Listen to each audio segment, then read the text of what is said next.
हरे कृष्णा। तो भगवत गीता के 12वें अध्याय में आपका स्वागत है। इस अध्याय का नाम है भक्ति योग। और प्रभुपाद जी भक्ति को इंग्लिश में क्या कहते हैं? Devotional service.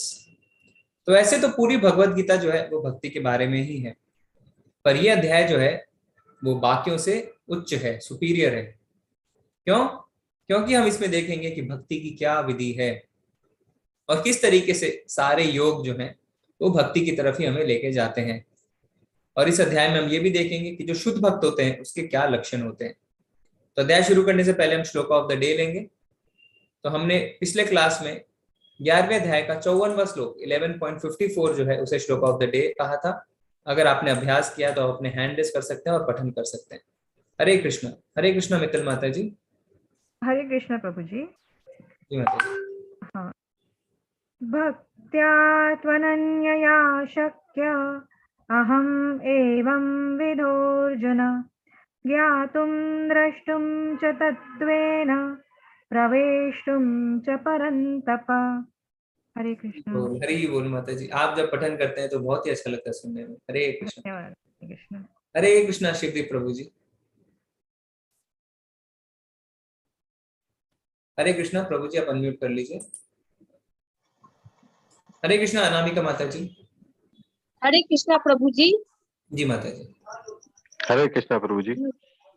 भक्त्या त्वनन्या शक्या अहमेवं विधो अर्जुन ज्ञातुं द्रष्टुं च तत्त्वेन प्रवेष्टुं च परन्तप। हे अर्जुन, केवल अनन्य भक्ति द्वारा मुझे उस रूप में समझा जा सकता है जिस रूप में मैं तुम्हारे समक्ष खड़ा हूँ, और किसी प्रकार मेरा साक्षात दर्शन भी किया जा सकता है। केवल इसी विधि से तुम मेरे ज्ञान के रहस्य को पा सकते हो। बहुत बढ़िया माता जी। हरे कृष्णा। धन्यवाद। हरे कृष्णा शिवदीप प्रभु जी, आपने अनम्यूट हरे किया। कृष्णा। जी हरे प्रभु कृष्णा जी। गुरु जी। सुधीर प्रभु जी। जी प्रभु हाँ, हरे जी। कृष्णा गुरु जी। जी जी। भक्त्या त्वनन्यया शक्य अहमेवं विदर्जुन ज्ञातुं दृष्ट च त्वत्वेन प्रवेष्टुं च परन्तप। धन्यवाद प्रभु जी। हरे कृष्णा। बहुत ही बढ़िया। माता जी शिवदीप प्रभु जी को अनम्यूट कर देते हैं, उन्होंने कोशिश करी थी। किया है प्रभु जी हरे मैंने। कृष्ण। हरे हरे कृष्ण। कृष्णा प्रभु जी। जी जी जी।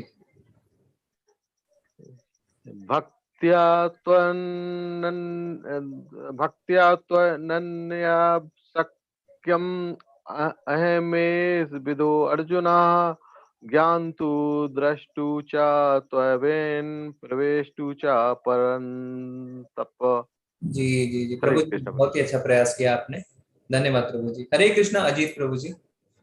हरे कृष्णा प्रभु जी। हरे जी। कृष्णा सभी को।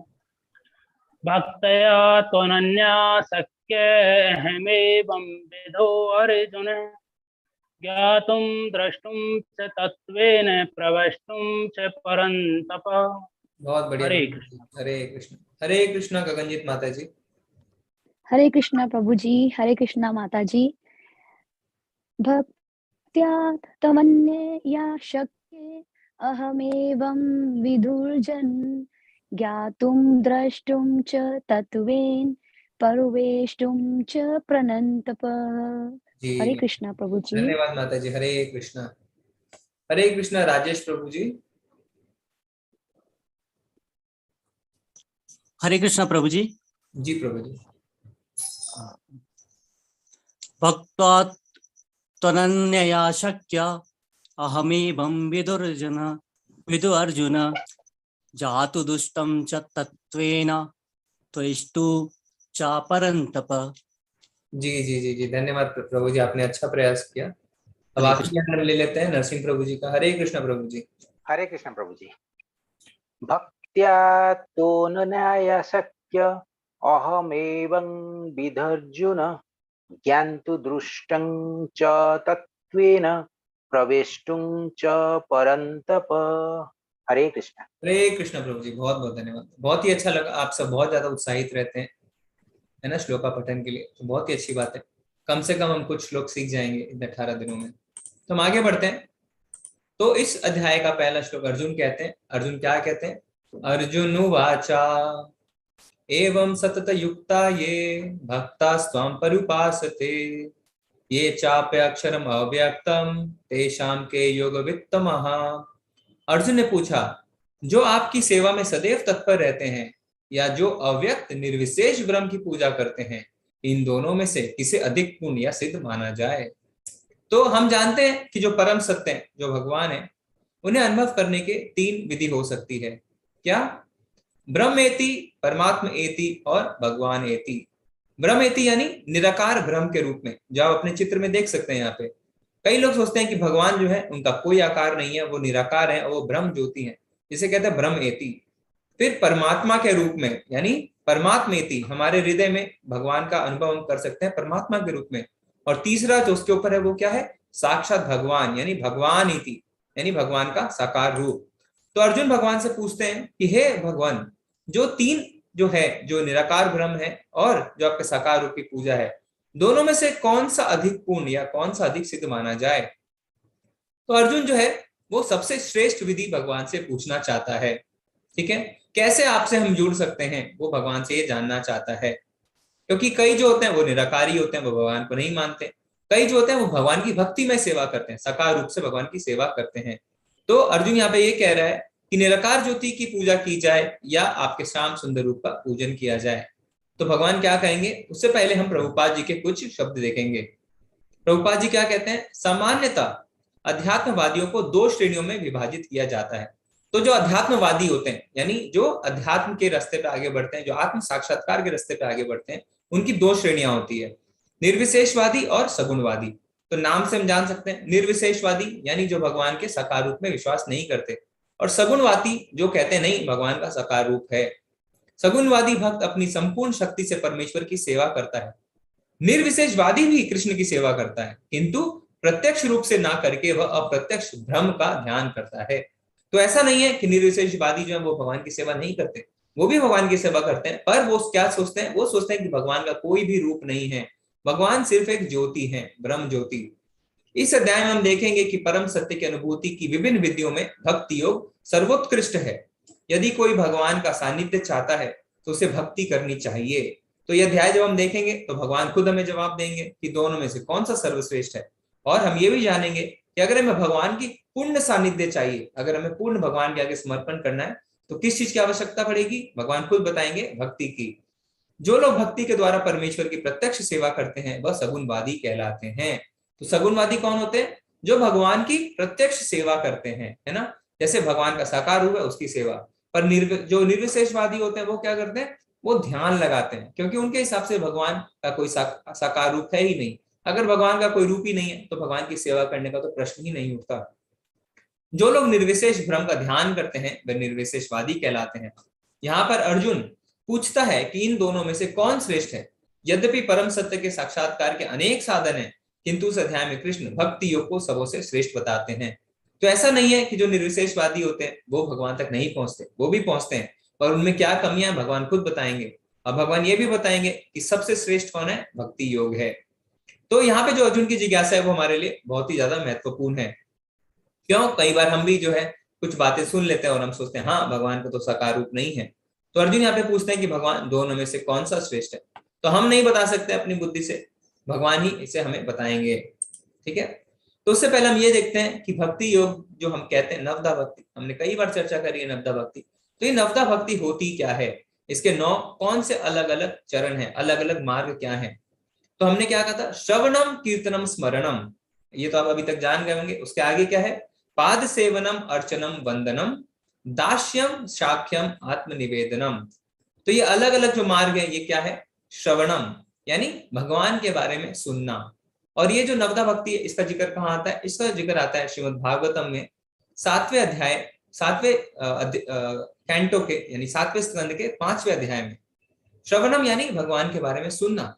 तो जैसा आप चित्र में देख सकते हैं, सबसे ऊपर सबसे पहला चित्र जो है उसमें क्या है? उसमें परीक्षित महाराज किससे? सुखदेव गोस्वामी से श्रीमद् भागवतम की कथा सुन रहे हैं। उन्होंने 7 दिन 7 रातों तक लगातार भगवान के बारे में सुना। तो श्रवणम जो है वो नवदा भक्ति का सबसे पहला चरण है और सबसे ज्यादा इंपॉर्टेंट और सबसे ज्यादा इफेक्टिव चरण है। तो हम क्या कर सकते हैं? हम अपनी भक्ति की शुरुआत श्रवणम से कर सकते हैं। इसीलिए जब हम कहते हैं कि माला करें तो हम जोर जोर से बोल के करते हैं, जिसे हम सुन भी पाए। फिर कीर्तनम यानी भगवान के बारे में chanting about the holy name, forms, qualities and transcendental pastimes of the lord, यानी भगवान का नाम, भगवान का रूप, भगवान के गुण और भगवान की लीलाओं के बारे में कीर्तन आदि करना। तो यहाँ पे हम देख सकते हैं मीरा माता का उदाहरण हम देखते हैं।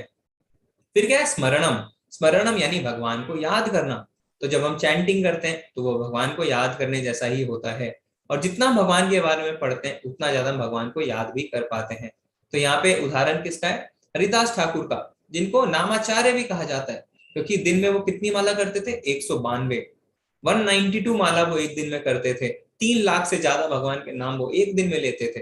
तो स्मरणम की वो विधि है। तो सबसे सरल तरीका कौन सा है, श्रवणम कीर्तनम स्मरणम। उसके आगे क्या है, पाद सेवनम, यानी भगवान के चरण कमलों में भगवान की सेवा करना, जैसा कि माता करती है ना, माता लक्ष्मी भगवान की चरणों की सेवा करती रहती हैं। फिर अर्चनम, अर्चनम यानी भगवान की पूजा करना। वंदनम यानी भगवान को प्रार्थनाएं करना, जैसे कि यहाँ पे ध्रुव महाराज का उदाहरण है। ध्रुव महाराज जंगल में जाते हैं और किस तरीके से वो प्रार्थनाएं करते हैं। फिर दास्यम, तो दास्यम में हमें सबको पता है, हनुमान जी से अच्छा कोई उदाहरण हम नहीं देख सकते। उन्होंने किस तरीके से भगवान की सेवा करके भगवान को खुश किया। फिर साख्यम यानी भगवान का मित्र बनके, तो हमने देखा है अर्जुन जो है वो भगवान का मित्र है और किस तरीके से भगवान की भक्ति करता है। और आखिरी क्या है, आत्मनिवेदनम यानी पूर्ण शरणागति। तो भगवान को जब हम पूर्ण शरणागति कर देते हैं तो वो आत्मनिवेदन कहलाता है।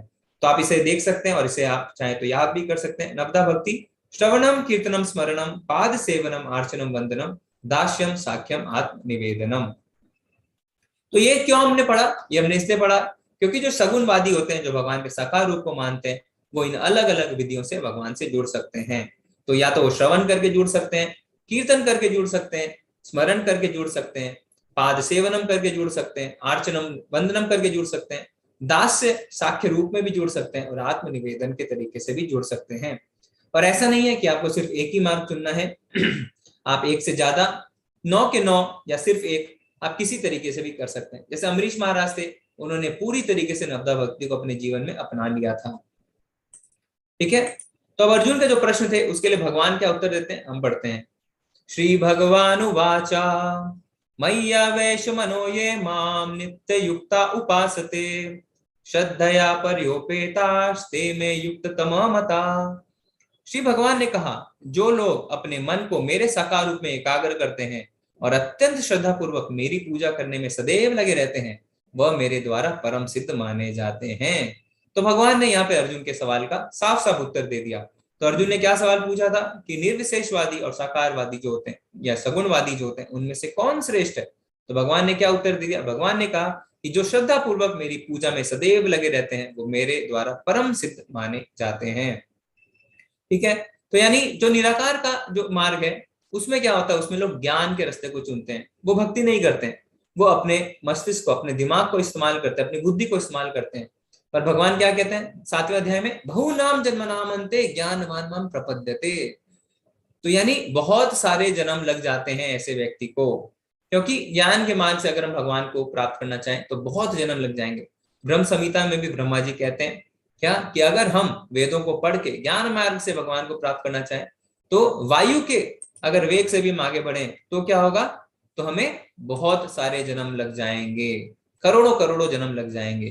ठीक है, तो साकार रूप का अर्थ क्या होता है, साकार रूप का अर्थ जैसे आप चित्र में देख सकते हैं, जैसे भगवान एक व्यक्ति है उसे हम साकार रूप कहते हैं कि उनका एक फॉर्म है, उनका एक रूप है। निराकार मतलब कोई रूप नहीं है, जैसे कि ज्योति, ज्योति का कोई रूप नहीं है ना, रोशनी का कोई रूप नहीं है, पर साकार रूप यानी भगवान एक व्यक्ति है तो उसे हम साकार रूप कहते हैं। तो निराकार ब्रह्म का आधार क्या है, भगवान कहते हैं निराकार ब्रह्म का आधार मैं ही हूँ। हमने पढ़ा है भगवान कहते हैं कि मुझसे ही ब्रह्म ज्योति निकलती है। तो ऐसा नहीं है कि ब्रह्म ज्योति से भगवान निकलते हैं, बल्कि भगवान से ब्रह्म ज्योति निकलती है। तो निराकार व्यक्ति क्या सोचता है, जो निराकारवादी होता है, जो ज्ञान मार्ग से आगे बढ़ता है, वो धीरे धीरे ये जानता है ज्ञान के मार्ग से कि मैं शरीर नहीं हूं, मैं हाथ नहीं हूं, मैं पैर नहीं हूं, मैं मुंह नहीं हूं, और फिर धीरे धीरे वो किस कंक्लूजन पे पहुंचता है, किस निष्कर्ष पे, कि मैं आत्मा हूं। तो अंत में जब वो जान जाता है मैं आत्मा हूं, पर उसके आगे क्या, उसके आगे उसे भगवान की सेवा में लगना ही पड़ता है। मान लीजिए आप कहते हैं मैं इंजीनियर हूं, मैं इंजीनियर हूं, मैं इंजीनियर हूं, तो उसके आगे क्या, उसके आगे आपको कुछ करना पड़ेगा, आपको किसी की सेवा करनी पड़ेगी। तो तो आप जान जाते हैं मैं आत्मा हूं, तो उसके आगे क्या, उसके आगे आपको भगवान की सेवा करनी ही पड़ती है। तो निराकारवादी जो होते हैं वो भी जब ब्रह्म ज्योति को वो देख लेते हैं, उसके बाद वो भी भक्ति में आते हैं, क्योंकि भगवान के साकार रूप को यानी साक्षात भगवान को प्राप्त करना है, तो भक्ति के बिना ऐसा बिल्कुल भी संभव नहीं है। कई लोग कहते हैं कि भक्त जो होते हैं वो तो भावुक होते हैं, है ना, उनके अंदर ज्ञान नहीं होता, वो सिर्फ अपनी भावनाओं से जो है भगवान की भक्ति करते हैं। पर भगवान ने इस श्लोक में क्या बताया, इस बात का पूरी तरीके से खंडन कर दिया है। क्यों? क्योंकि जो भक्त होते हैं, भगवान क्या कहते हैं, उनके हृदय में मैं खुद ही ज्ञान प्रकट करता हूं। तो जो भक्ति करते हैं उन्हें ज्ञान भगवान अपने आप देते हैं, ऐसा नहीं है कि उन्हें ज्ञान नहीं मिलता। तो भगवान अपने आप बुद्धि देते हैं, जिससे क्या है, भगवान ने कहा था ना यज्ञेषु, हमने पढ़ा था उस श्लोक को, तो उसमें यानी यज्ञ, वेद अध्ययन, दान, सबके फल उसे मिलते हैं। तो जो भक्ति करता है वो किसी चीज से भी वंचित नहीं रहता। और निराकारवादी क्या है, निराकारवादी भगवान के साकार रूप को नहीं मानता है, और भक्त जो है वो जानता है कि भगवान के दोनों रूप हैं। क्योंकि क्या है, हमने देखा 3 तरीके से भगवान को जान सकते हैं, एक तो ब्रह्म ज्योति, एक परमात्मा और एक साकार रूप। तो यानी भक्त जो है वो जानता है कि भगवान को तीनों रूपों में हम जान सकते हैं। पर निराकारवादी क्या सोचता है, वो सोचता है कि भगवान का कोई भी साकार रूप नहीं है। और हम उदाहरण के तौर पे भी देख सकते हैं, ऐसा नहीं हो सकता है कि कोई भी चीज अगर निराकार हो तो उसका साकार आधार ना हो। जैसे अभी आप किसी कमरे में हैं, वहां पे रोशनी है, तो रोशनी जो है वो निराकार है, उसका कोई भी आकार नहीं है, पर उसका आधार क्या है, उसका आधार एक बल्ब है ना, वो बल्ब जो है वो साकार रूप में है। तो हर निराकार का जो आधार है वो साकार होता है। जैसे सूरज की रोशनी, तो सूरज की रोशनी जो है वो निराकार है, पर उसका आधार क्या है, सूरज खुद, और सूरज का आकार है तो सूरज साकार है। इसी तरीके से कोई पुष्प की अगर आपको गंध आती है, तो जो गंध है वो निराकार है, पर उसका आधार क्या है, उसका आधार पुष्प खुद है जो साकार है। तो कोई भी निराकार चीज जिसका कोई फॉर्म नहीं है, उसका जो बेस है, उसका जो आधार है वो साकार रूप है, जिसका कोई ना कोई फॉर्म है। तो इसीलिए भगवान कहते हैं कि ब्रह्म ज्योति का आधार मैं खुद हूं, ब्रह्म ज्योति मुझसे ही निकलती है। ठीक है। लेकिन जो लोग अपनी इंद्रियों को वश में करके तथा सबों के प्रति संभाव रखकर परम सत्य की निराकार कल्पना के अंतर्गत उस अव्यक्त की पूरी तरीके से पूजा करते हैं, जो इंद्रियों की अनुभूति के परे है, सर्वव्यापी है, अकल्पनीय है, अपरिवर्तनीय है, अचल तथा ध्रुव है, वे समस्त लोगों के कल्याण में संलग्न रहकर अंततः मुझे प्राप्त करते हैं। तो भगवान यहाँ पे बताते हैं कि ऐसा नहीं है कि जो निराकारवादी है वो मुझे प्राप्त नहीं करते, अंततः वो मुझे प्राप्त करते हैं। तो ऐसा नहीं है कि कुछ सही है कुछ गलत है, नहीं, पर यहाँ पे सवाल यह है कि दोनों में से कौन सा जो है श्रेष्ठ है और कौन सा मार्ग आसान है। तो भगवान कहते हैं भक्ति योग ज्यादा श्रेष्ठ है और वो आसान भी है, क्योंकि निराकार में बहुत ज्यादा कठिनाई होती है। क्या कठिनाई होती है, भगवान खुद हमें बताते हैं। जिन लोगों के मन परमेश्वर के अव्यक्त निराकार स्वरूप में के प्रति आसक्त हैं, उनके लिए प्रगति कर पाना अत्यंत कष्टप्रद है। देहधारियों के लिए उस क्षेत्र में प्रगति कर पाना सदैव दुष्कर होता है। तो भगवान ने यहाँ पे साफ साफ बता दिया है कि जो ब्रह्म ज्योति के जरिए मुझे पाना चाहते हैं, उनके लिए ये जो मार्ग है बहुत ही ज्यादा कष्टप्रद है, बहुत ज्यादा कष्ट है इस मार्ग में, और उसके लिए जो है प्रगति कर पाना दुष्कर है, बहुत मुश्किल से प्रगति कर पाते हैं। हम देखते हैं ना, हम जब साकार रूप की पूजा करते हैं, जब साक्षात अर्च विग्रह के रूप में भगवान हमारे आगे प्रकट है, फिर भी हमारा ध्यान नहीं लगता है। एक तरफ हम भगवान की पूजा कर रहे हैं, दूसरी तरफ हमारा ध्यान मोबाइल में लगा है। आप सोचिए, आपके आगे भगवान खड़े हैं, अर्च विग्रह साक्षात भगवान है, फिर भी आपका ध्यान भटकता है। और अगर हम सोचे कि हमें ब्रह्म ज्योति की पूजा करनी है, तो किस तरीके से आप ध्यान लगा पाएंगे, क्योंकि उसमें तो कोई साकार रूप भी नहीं है। इसलिए ये मार्ग जो है बहुत ज्यादा कष्टदायी होता है, इसमें प्रगति कर पाना बहुत ही ज्यादा मुश्किल होता है।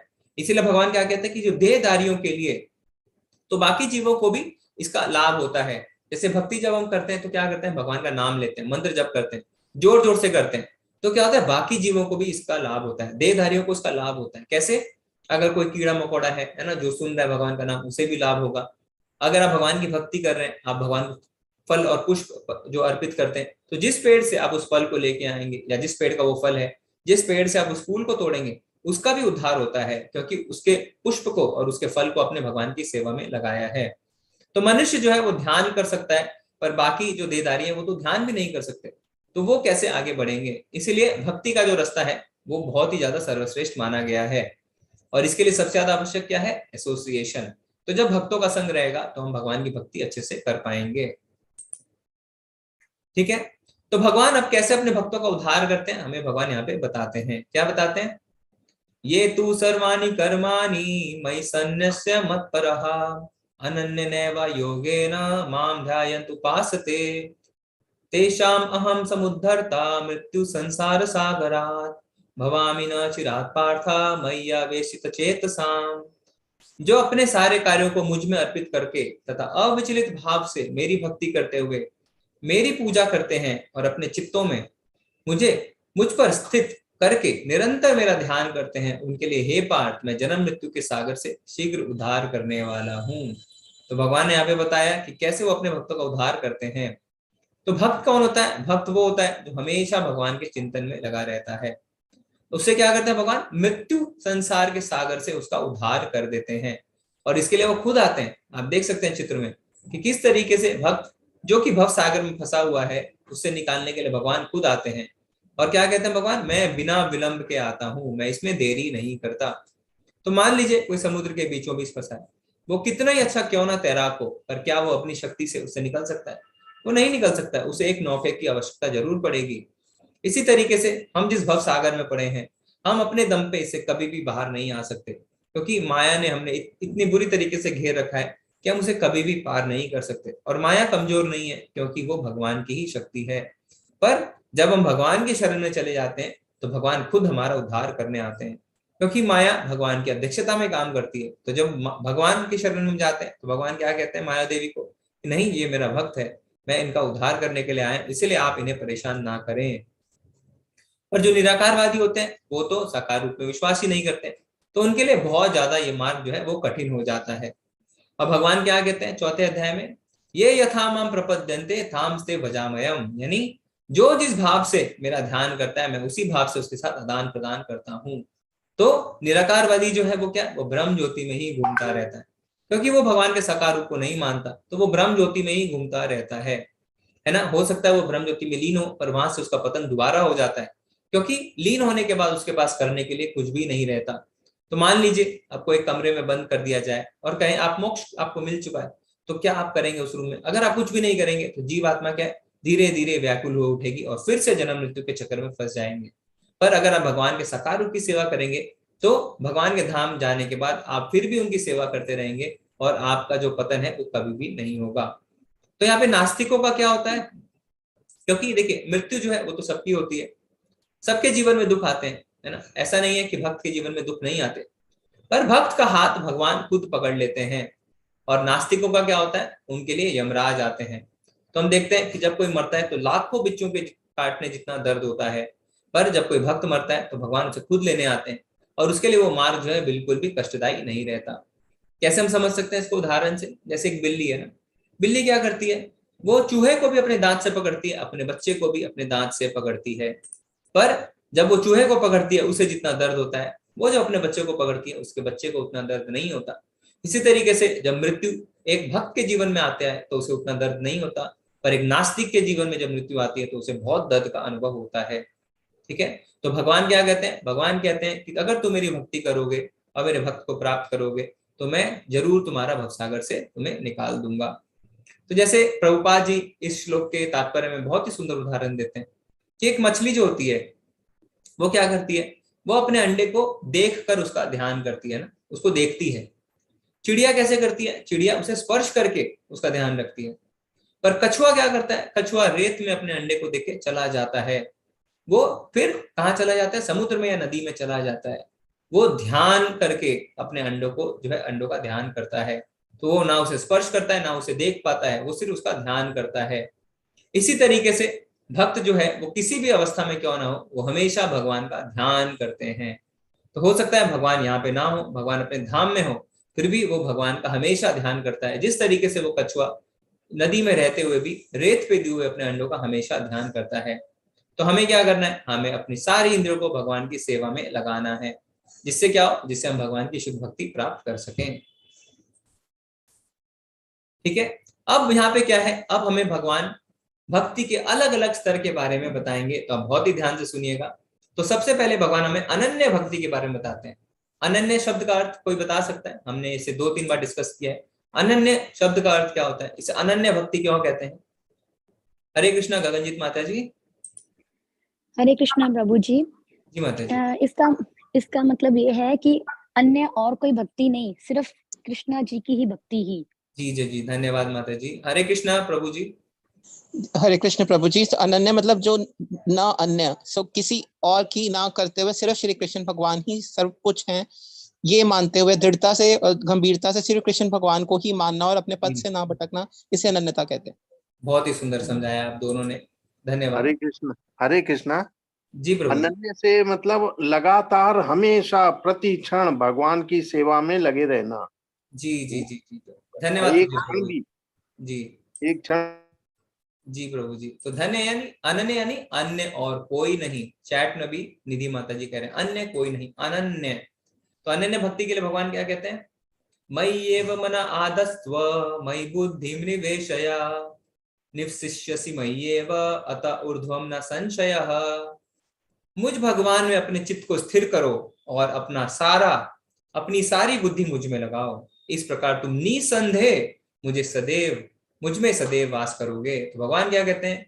अपने चित्त को मुझ में स्थिर करो और अपनी सारी बुद्धि मुझ में लगा दो, तो निसंदेह विदाउट डाउट क्या होगा? तुम सदैव मुझ में वास करोगे।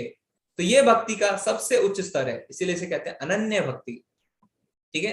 तो भगवान ने यहाँ पे बताया क्या कि ऐसी जो भक्ति होती है वो सबसे उत्तम भक्ति होती है, क्योंकि हमेशा हम भगवान की चिंतन में करते हैं, हमारी बुद्धि हमेशा भगवान की ओर लगी रहती है। तो इसीलिए भगवान को क्या कहते हैं? अर्जुन को। और प्रभु जी ने भी एक प्रश्न किया था कि मान लीजिए मैं अपना प्रेजेंटेशन दे रहा हूं तो मैं किस तरीके से भगवान को याद करूं? तो जब हम वो कर पाते हैं तो अनन्य भक्ति कहते हैं। जैसे अर्जुन को भगवान ने क्या बोला था कि युद्ध करते करते भी तुम मेरा ध्यान करो, है ना? तो इसी को कहते हैं अनन्य भक्ति। पर अभी कई लोग कहेंगे अरे प्रभु जी मेरे लिए तो बिल्कुल भी पॉसिबल नहीं है, मैं तो चला, मुझसे भक्ति नहीं होती, मैं हर समय भगवान को याद नहीं करता। तो भगवान क्या कहते हैं? नहीं, ऐसा नहीं है। अगर तुम ऐसा नहीं कर सकते हो तो तुम्हें क्या करना है? तुम्हें साधना भक्ति करनी है। यानी अतः चित्तम समाधातुम ना शक्नोषि मयि स्थिरम अभ्यास योगेन ततो माम इच्छाप्तुम धनंजय। हे अर्जुन, हे धनंजय, यदि तुम अपने चित्त को अविचल भाव से मुझ पर स्थिर नहीं कर सकते तो तुम भक्ति योग के विधि विधानों का पालन करो, इस प्रकार तुम मुझे प्राप्त करने की चाह उत्पन्न करोगे। तो भगवान कहते हैं कोई बात नहीं, अगर तुम अपने मन को हर समय मुझ में नहीं लगा सकते तो कम से कम तुम भक्ति योग के विधि विधानों का पालन करो। और विधि विधानों का जब हम पालन करेंगे तो क्या होगा? तो हम धीरे धीरे भगवान को पाने की चाह उत्पन्न करेंगे। तो भगवान हर लेवल के लिए भक्ति बता रहे हैं। तो कई लोग सोचते हैं मैं तो नहीं कर पा रहा ऐसा, तो क्या मैं आगे नहीं बढ़ पाऊंगा? नहीं, हम धीरे धीरे आगे बढ़ पाएंगे। तो भगवान कहते हैं अगर हर समय नहीं तो कम से कम विधि विधानों का पालन करो। विधि विधानों का पालन यानी क्या? जैसे अगर हमने एक माला का नियम लिया तो ये एक विधि विधान ही है, हमें उसका पालन जरूर करना है, उसे छोड़ना नहीं है। जो भी हम रेगुलेशंस अपने जीवन में लाते हैं, विधि विधान लाते हैं, चाहे सवेरे उठ के मंगल आरती करना, 4 नियमों का पालन करना, हम जितनी मालाएं करते हैं वो करना, तो ये विधि विधानों को हम पालन करते रहें, इसे हम छोड़े नहीं। ऐसा क्या होगा? ऐसा जब हम करेंगे तो धीरे धीरे हम भगवान को पाने की चाह उत्पन्न करेंगे। इसे हम क्या कहते हैं? साधना भक्ति या वैधि भक्ति भी कहते हैं, है ना? तो हम देखते हैं अपने नॉर्मल लाइफ में भी कई चीजें हम करते हैं, तो क्या होता है? धीरे धीरे हम उसकी आदत लगाते हैं। शुरू में हमें पसंद नहीं आता पर धीरे धीरे आदत बन जाती है। तो इसी तरीके से हमें वैधि भक्ति या साधना भक्ति का जो है आश्रय लेना है और धीरे धीरे भक्ति में आगे बढ़ना है। पर अभी कई लोग क्या बोलते हैं? अभी कई लोग बोलते हैं कि प्रभु जी मुझसे तो नियम भी फॉलो नहीं होते हैं, तो मैं क्या करूं? तो क्या मैं भगवान की भक्ति नहीं कर सकता? तो भगवान कहते हैं नहीं, ऐसा नहीं है।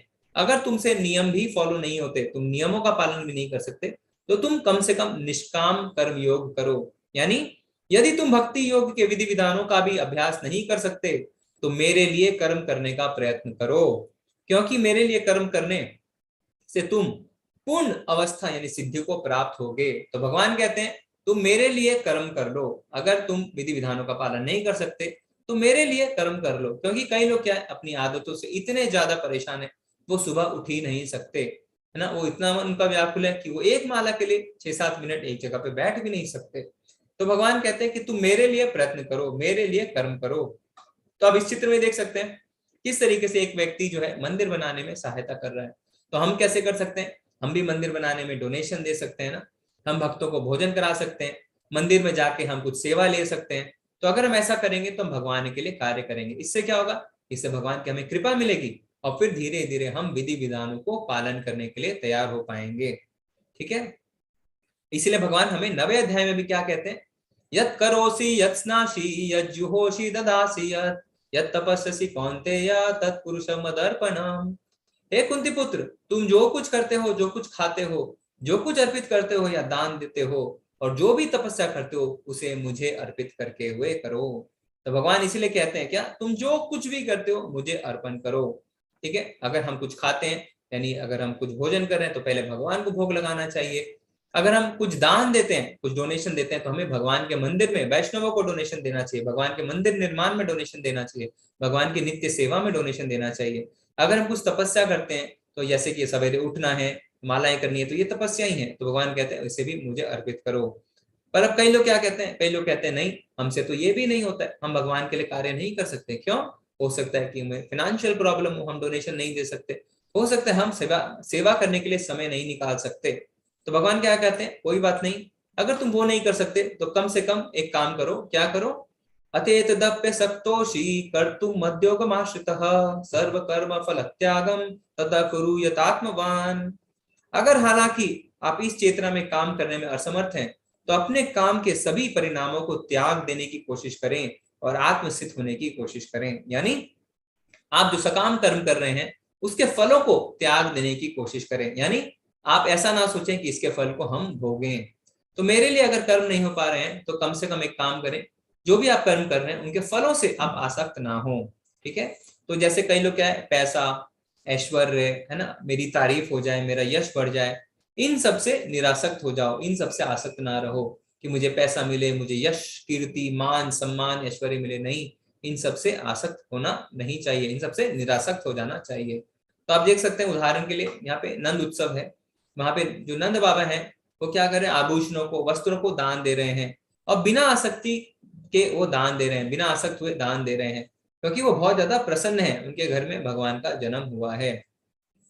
अभी कई लोग कहते हैं हमसे ये भी नहीं हो सकता, हम ये भी नहीं कर सकते, क्योंकि हम कोई भी कार्य करते हैं तो हम उससे अपने आप आसक्त हो जाते हैं। तो भगवान कहते हैं कोई बात नहीं, तुम क्या करो, श्रेयो हि ज्ञानम अभ्यास ज्ञान ध्यानम विशिष्यते ध्यान कर्म फल त्याग त्याग शांतिरनंतरम।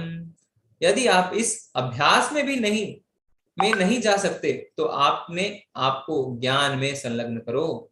तो क्योंकि अगर हम आसक्ति जो हमारी नहीं जा रही तो जरूर हमारे अंदर ज्ञान की कमी है, क्योंकि जब हम भगवान के बारे में ज्ञान अर्जित करते हैं तो हमारे अंदर वैराग्य उत्पन्न होता है और तब हम जो है आसक्ति की ओर हम चीजों से निरासक्त होते हैं, आसक्ति हमारी खत्म होती है।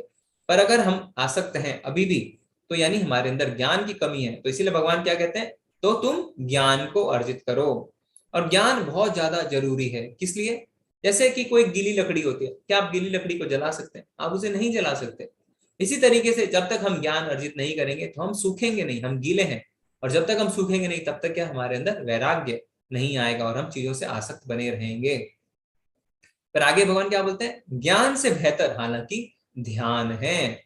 तो भगवान कहते हैं पर ज्ञान से अच्छा ध्यान है, और ध्यान से बेहतर काम के फल का त्याग है, और इस तरह से के त्याग से मन की शांति मिलती है। तो भगवान कह रहे हैं कि भगवान के बारे में जो सुनना जो है वो ज्ञान से सर्वश्रेष्ठ है, और कर्म के फलों से आसक्त हो जाएंगे ना होना उससे ज्यादा श्रेष्ठ है। भगवान के लिए कर्म करना उससे ज्यादा श्रेष्ठ है, भक्ति के नियमों का पालन करना उससे ज्यादा श्रेष्ठ है, और भगवान में हर समय मन लगाना उससे ज्यादा श्रेष्ठ है। तो हमने क्या 6 स्तर देखे? सबसे पहले अनन्य भक्ति, यानी हर समय भगवान के जो है भगवान में अपने मन को लगाना। फिर अगर वो नहीं कर सकते हैं तो दूसरा क्या है, दूसरा है साधना भक्ति, यानी भगवान के जो भक्ति के नियमों का, विधि विधानों का पालन करना। अगर हम वो भी नहीं कर सकते हैं तो भगवान कहते हैं कम से कम निष्काम कर्म करो, यानी मेरे लिए कर्म करो। अगर वो भी नहीं कर सकते हैं तो फिर क्या कहते हैं भगवान कि कम से कम अपने कर्म के फलों को त्याग दो, यानी इससे तुम आसक्त ना रहो। अगर वो भी नहीं कर सकते तो ध्यान करो, अगर वो भी नहीं कर सकते तो कम से कम ज्ञान अर्जन करो। तो भगवान ने यहाँ पे 6 लेवल बताए हैं, ज्ञान, ध्यान, फल का त्याग, भगवान के लिए कार्य करना, भक्ति के नियमों का पालन करना, भगवान को हमेशा मन में धारण करना। तो ऐसे विधि से हम धीरे धीरे ऊपर की ओर उठ सकते हैं। पर मेरा आपसे एक प्रश्न है, हम भगवान को जो है क्यों अपने मन में हमेशा के लिए बसाएं? क्यों हम भगवान को जो है हमेशा उनको अपने मन में, है ना, बैठा के रखें। क्यों भगवान कहते हैं हमेशा अपने मन को मुझ में लगा के रखो? इससे हमें क्या प्राप्त होगा? भगवान क्यों कहते हैं कि मुझे अपने मन में हमेशा बैठा के रखो, मुझ में हमेशा मन लगाओ? ऐसा करके हमें क्या लाभ होगा? हमेशा हम भगवान को अगर अपने मन में बैठाएंगे तो। हरे कृष्णा सुधीर प्रभु जी। गुरु जी, हमेशा भगवान को ध्यान में रखेंगे तो मृत्यु के समय भी हमें भगवानी ध्यान रहेंगे। तो जी जिस भाव में मरेंगे वही हमें मतलब अपने गोलोक हमको मिल सकता है। और जी दूसरे, यदि हम भगवान को अपने ध्यान में रखेंगे तो हमसे बुरे कर्म नहीं हो पाएंगे। जी जी जी जी जी हमें ये वो रहेगा कि अरे भाई, भगवान का ध्यान में तो हमारा ध्यान सही दिशा की तरफ ही रहेगा, गलत दिशा जी की तरफ नहीं जाएगा। जी जी जी जी प्रभु जी, आपने दो अच्छे पॉइंट बताए। हम और लोगों के विचार लेते हैं। हरे कृष्णा प्रभु जी। प्रभु जी, हमें इसलिए भगवान की अनन्य भक्ति करनी है क्योंकि भगवान ने कहा है कि जो अनन्य भाव से मेरी शरण में आता है मैं उसको जन्म मरण के चक्कर से मुक्त कर देता हूँ। तो अनन्य शरणागति तभी होगी जब हम निरंतर ईश्वर की स्मृति बनाए रखेंगे। अगर अगर हम नित्य ईश्वर की स्मृति नहीं बना रहे, इसका मतलब हम 100% कन्हैया को सरेंडर्ड नहीं है, हम माया में भी हैं। और जब हम या तो हम एट ए टाइम माया में रह सकते हैं या तो एट ए टाइम भगवान में रह सकते हैं। तो अगर हम भगवान में नहीं है, मतलब हम माया में और हम बॉन्डेजेस में फिर हम आ ही रहे हैं। तो इसलिए इट्स वेरी इंपॉर्टेंट कि अगर हमें फ्री होना है from cycle of life and death, हम कंसिस्टेंटली ज्यादा से ज्यादा कृष्णा के साथ एसोसिएटेड रहें। बहुत ही सुंदर, प्रभु जी ने बहुत ही अच्छे से समझाया। हरे कृष्णा गगनजीत माता जी। हरे कृष्णा प्रभु जी। भगवान को इसलिए मन में रखना चाहिए हर टाइम, क्योंकि सबसे पहले तो ये भगवान हमारी, जब हम जाप करेंगे तो भगवान हमारी इंद्रियों को हमें कंट्रोल करना, वो जो है वो खुद, मतलब जो हमारे अंदर हमारी आत्मा के ऊपर जो मैल जम चुकी है वो आत्मा धीरे धीरे वो धुल जाएगी। और हमारी आत्मा के ऊपर जो हमारी इंद्रियां हैं, तो फिर वो इंद्रियों को हम लोग कंट्रोल कर पाएंगे। क्योंकि जैसे हमारा जो अभी तो मन हमारा बुद्धि को कंट्रोल करता है, तब हमारी बुद्धि मन को कंट्रोल कर पाएगी और तभी हम ये सारे माया से बाहर निकल पाएंगे। भगवान इसमें खुद हेल्प करेंगे और हम सब नियमों का पालन भी कर पाएंगे जो शास्त्रों में लिखा है सब। और इसके अलावा जो हम लोग प्रैक्टिस करेंगे पूरी जिंदगी में, तो life is a preparation and the death that is basically examination. तो भगवान हमें खुद लास्ट के टाइम में हमें लेने आएंगे। अगर हम भूल भी जाएंगे कि भगवान का नाम लेना लास्ट मोमेंट पे, तो भगवान आकर हमारा हाथ पकड़ के हमें खुद लेके जाएंगे। इसलिए अगर हमने प्रैक्टिस नहीं की होगी, हमारे मन में भगवान नहीं आएंगे। हम जाप नहीं करेंगे तो हमारे अंदर भगवान नहीं आएंगे। जी माता जी ने बहुत ही सुंदर जवाब दिया। धन्यवाद माता जी। Thank you. माता जी हरे बहुत से कृष्णा। क्लासेस सुन भी रहे हैं, ये दिख रहा है। धन्यवाद माता जी। हरे कृष्णा। हरे कृष्णा सुमित हरे प्रभु। कृष्णा। हरे कृष्णा। हरे कृष्ण प्रभु जी। जी जी प्रभु जी, पहला पॉइंट तो ये हो गया कि हम जन्म मृत्यु आदि के चक्कर से मुक्त हो जाएंगे। सेकंड, हम 8वें अध्याय के 6ठे श्लोक में जैसे भरत महाराज की कहानी सुनकर पता किए थे कि जैसा हम भाव रखते हैं अंतोगत्वा हमें वैसा ही शरीर मिलता है अगले जन्म में।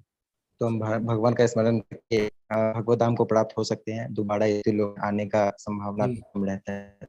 जी जी जी जी धन्यवाद प्रभु जी, बहुत ही धन्यवाद, बहुत ही अच्छा जवाब दिया। हम चैट में देख लेते हैं थोड़ा सा।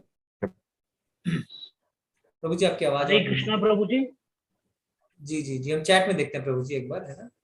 तो इसमें निधि माता जी कह रहे हैं अनन्य, अच्छा सॉरी, इससे प्रियांशु माता जी कह रहे हैं कि भगवान की अनन्य भक्ति मिलेगी। सर्वेश प्रभु जी कह रहे हैं मनमुखी लोगों को भगवान की प्राप्ति हो सकती है। पायल माता जी कह रहे हैं मरते समय उनको ही याद करेंगे। निधि माता जी कह रहे हैं इससे हम भगवान के पास रहेंगे हमेशा। भगवान ने कहा है मैं सब जीवों में हूँ पर सब जीव मेरे अंदर नहीं है, भगवान के मन में रहने के लिए इसलिए हमें भगवान की भक्ति करनी चाहिए। जी, तो आप सबने घूम फिर के जो है जो मेन पॉइंट है उसको जरूर जवाब दिया। क्या अजीत प्रभु जी, हम आपको अगले सवाल मिलेंगे क्या कि जैसा हमारे जो जीवन भर भाव रहेगा अंत समय में वैसा हमारे अंदर भाव आएगा।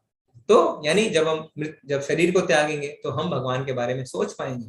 तो पूरी लाइफ अगर हम प्रैक्टिस करेंगे तभी ऐसा हो पाएगा, ऐसा भगवान ने 8वें अध्याय में हमें बताया था। तो भगवान कहते हैं क्या इसमें कोई भी संदेह नहीं है, कोई भी डाउट नहीं है। तो हमें धीरे धीरे क्या करना है, धीरे धीरे अपने भक्ति के स्तर को ऊपर बढ़ाना है।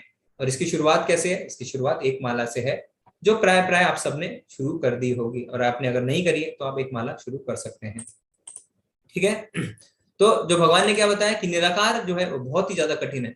तो कोई निराकारी क्या कहता है, मैं पहाड़ों पर जाऊंगा और ब्रह्म पर ध्यान केंद्रित करूंगा, क्योंकि वो सकार रूप को नहीं मानते हैं। तो फिर क्या होता है, वो पहाड़ पे जाता भी है पर उसे बहुत ज्यादा ठंडी लगती है वहां पे, है ना। तो क्या कहता है, नहीं ऐसा नहीं है, मैं नहीं कर पाऊंगा ऐसा, तो वो वापस आ जाता है। फिर क्या करता है वो निराकार जो व्यक्ति है, मैं रेगिस्तान में जाऊंगा और ब्रह्म पर ध्यान केंद्रित करूंगा, क्योंकि वो जब पहाड़ पे गया तो उसे ठंड लग गई, अब वो रेगिस्तान में जाना चाहता है पर वहां पे उसे बहुत गर्मी मिलती है, तो वहां पे भी वो नहीं टिक पाता। फिर वो क्या सोचता है, वो सोचता है मैं जंगलों में जाऊंगा और ब्रह्म पर ध्यान केंद्रित करूंगा, पर जंगलों में हमेशा उसे जानवर का डर बना रहता है।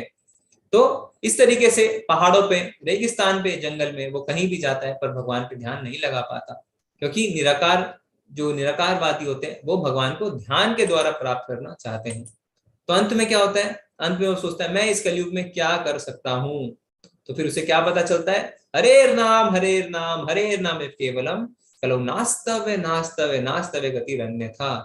यानी भगवान का नाम भगवान का नाम भगवान का नाम, इसके लिए अलावा कलयुग में कलयुग के कल्मशों को नाश करने का और कोई तरीका नहीं है, और कोई तरीका नहीं है, और कोई तरीका नहीं है। तो कलयुग में हम ध्यान नहीं लगा सकते हैं, है ना, क्योंकि हमने देखा हम कहीं भी जाके ध्यान नहीं लगा पाएंगे। और भगवान ने बताया भी था हमें 6ठे अध्याय में कि पवित्र स्थान, और हमें पवित्र स्थान चाहिए और एकांत स्थान चाहिए। तो जो एकांत है वो पवित्र नहीं, और जो पवित्र है वो एकांत नहीं बचा। इसलिए कलयुग में बोला गया भगवान के नाम का जप करना। 10वें अध्याय में हमने देखा भी था भगवान ने क्या कहा था कि जितने भी यज्ञ है उसमें मैं क्या हूं, यज्ञ नाम जप योग्यश्मी, यानी मैं संकीर्तन यज्ञ हूं। तो हमें क्या करना है, हमें भगवान के नाम का जो है संकीर्तन करना है। क्योंकि कलयुग के लोग कैसे होंगे, शास्त्र क्या बताते हैं, कलयुग के लोग आलसी हैं, है ना, कम आयु वाले हैं, बुद्धि भी उनकी कम है, मंद भाग्य है और झगड़ालू हैं। ऐसे में हम बिल्कुल भी ध्यान इत्यादि नहीं कर सकते। तो जो शास्त्र हमें चिल्ला चिल्ला के कह रहे हैं हमें उनकी बात सुननी है और भगवान के नाम का जप करना है। तो अब वो व्यक्ति क्या करता है, तो चाहे वो घर के अंदर हो चाहे घर के बाहर, कहीं भी वो भगवान के नाम का कीर्तन कर सकता है। कैसे, हरे कृष्णा कृष्णा कृष्णा हरे हरे, हरे रामा राम राम हरे हरे।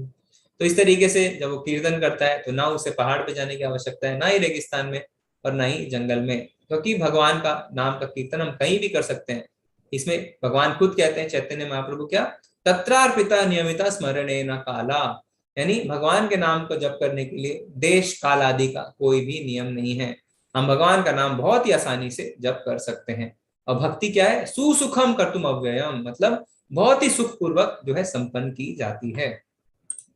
ठीक है, तो अपने भगवान ने अभी तक हमें बता दिया कि कौन सा मार्ग श्रेष्ठ है, यानी भक्ति का मार्ग श्रेष्ठ है। अब भगवान हमें क्या बताएंगे, अब भगवान हमें बताएंगे कि भक्तों के लक्षण क्या होते हैं। जो किसी से द्वेष नहीं करता, ठीक है, तो हमने बहुत बार प्रश्न देखे ना, लोग कहते हैं मेरे साथ उसने वैसा किया, मेरे साथ उसने वैसा किया। तो भगवान क्या कहते हैं, भक्त कौन होता है, जो किसी से द्वेष नहीं करता लेकिन सभी जीवों का दयालु मित्र है, जो अपने को स्वामी नहीं मानता और मिथ्या अहंकार से मुक्त है, जो सुख दुख में संभाव रखता है, सहिष्णु है, सदैव आत्मतुष्ट रहता है, आत्मसंयमी है, तथा जो निश्चय के साथ मुझ में मन तथा बुद्धि को स्थिर करके भक्ति में लगा रखता है, ऐसा भक्त मुझे अत्यंत प्रिय है। तो भगवान ने बता दिया कि मुझे कौन प्रिय है। अब हमें देखना है हम उनका प्रिय बनना चाहते हैं कि नहीं बनना चाहते। तो हमें क्या करना है, किसी से भी कोई द्वेष नहीं रखना है, सब पे दया करनी है, कभी भी अपने अंदर स्वामित्व का भाव नहीं रखना है कि मैं स्वामी हूं, मैं इस चीज का राजा हूं, मेरे को ये चाहिए, है ना, ये मेरी है, नहीं, अहंकार नहीं होना चाहिए। इसीलिए क्या बोलते हैं चैतन्य महाप्रभु कि तरोरपि सहिष्णुना, यानी जो हमें जो है वो तिनके से भी ज्यादा तुच्छ अपने आप को मानना चाहिए। तृणादपि सुनीचेना तरोरपि सहिष्णुना अमानी न मान देना कीर्तनया सदा हरि, यानी तृणादपि सुनीचेना, यानी अपने आप को सड़क में पड़े हुए तिनके से भी तुच्छ मानना चाहिए। फिर सहिष्णुना, यानी तृणादपि सुनीचेना, सहिष्णुना, यानी हमें पेड़ से ज्यादा सहिष्णु होना चाहिए, और उसके आगे हमें जो है दूसरों को हमेशा मान देना चाहिए, और हमेशा अपने लिए जो है मान की कभी भी आशा नहीं करनी चाहिए। मान देना यानी दूसरों को मान देना है, और खुद को कभी भी मान की आशा से दूर रखना है, शून्य रखना है। तृणादपि सुनीचेना तरोरपि सहिष्णुना अमानी न मान देना कीर्तनया सदा हरि।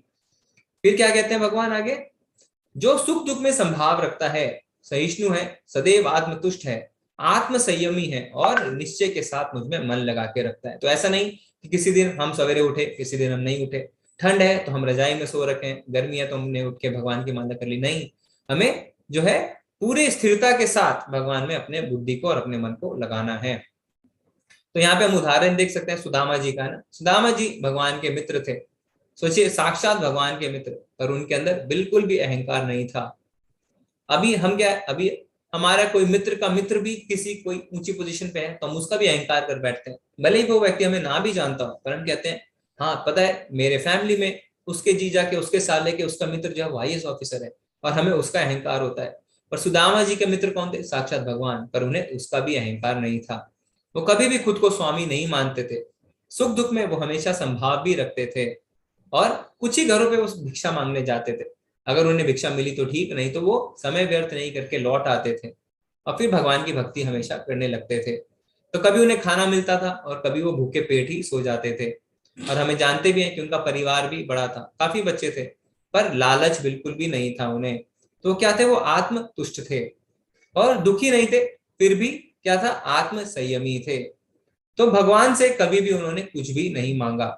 तो हम देख सकते हैं कि भक्त के सारे गुण जो है वो सुदामा जी में पाए जाते हैं।